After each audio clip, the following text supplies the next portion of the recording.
Number 2, a function is shown. Which graph represents the function? There are different ways y'all can go about doing this.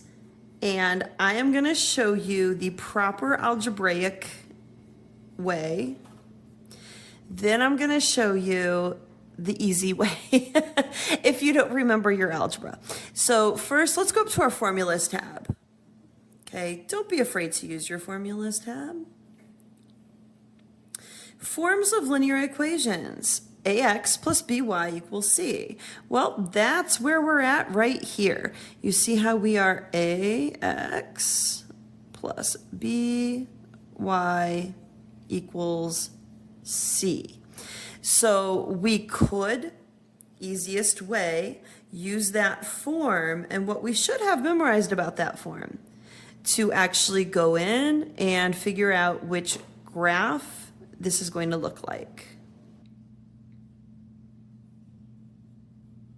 Okay, so we can see some of our graphs here. Now, using the standard form as they gave it to us, the first thing that we can do here is say, I want to find my x-intercept, which is where y is equal to 0, and my y-intercept, which is where x equals 0. So taking our equation here in standard form, I am going to plug in 0 for y, and I am going to do another equation where I plug 0 in for x. Okay? When we solve this for x, we are going to get a point. We're going to get our x-intercept where it crosses the x-axis. And when we solve for this one, we're going to solve for y, and we're going to get a point where it crosses the y-axis, the y-intercept. So here, 4 times 0 is 0. I get 7x equals 14.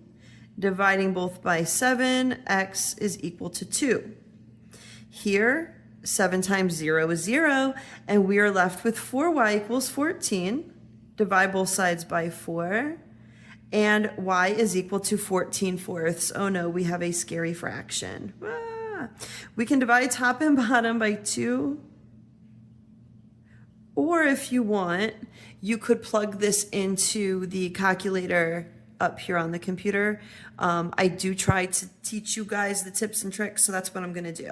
I'm going to put in 14 divided by 4. That gives me 3.5. Okay, so I have a point here, 0, 3.5, that's a comma. And I have a point here, 2, 0. Okay, remember xy, xy. So when we are looking at the answer choices at the graphs, we want to look for the point 1, 2, 0. And we want to look for the point 0, 3.5. 1, 2, 3, 4. It's going to be right between these two. Connect our dots. Okay, it's going to cross at point 2, 0, and it's going to cross at point 0, 3.5. So let's look at our answer choices. Move this calculator out of the way. These both cross at 0, 3, 5. These don't. Okay, this has the opposite points. This one crosses at that 2.0. This one does not. It goes into the negative. So our answer is A. Okay. I could run through another way to do this problem as well. Just purely by plugging numbers in, plugging in points of our answer choices. And this is something I taught in my class. The class I teach is for those who really struggle with algebra. They struggle, a lot of times with remembering all of these rules and things. So what I said is, let's look at the answer choices and let's just plug points in. So these two both give us 0, 3.5 as our y-intercept, whereas these two give us 0, 2. So Let's check one of those points and see whether or not it works. Okay, now we already know the answer, but I'm going to try 0, 2. Let's see if these are our answer, okay, if we didn't know yet. And I'm going to plug in 0, 2. So remember, x, y, always in order. 7 times 0 plus 4 times 2 equals 14. Okay, that's 0 plus 4 times 2 is 8. So I asked my class, does that work? No, that's not a true statement. 8 does not equal 14. So this point should not be on our graph, okay? And therefore B and D are ruled out as answer choices.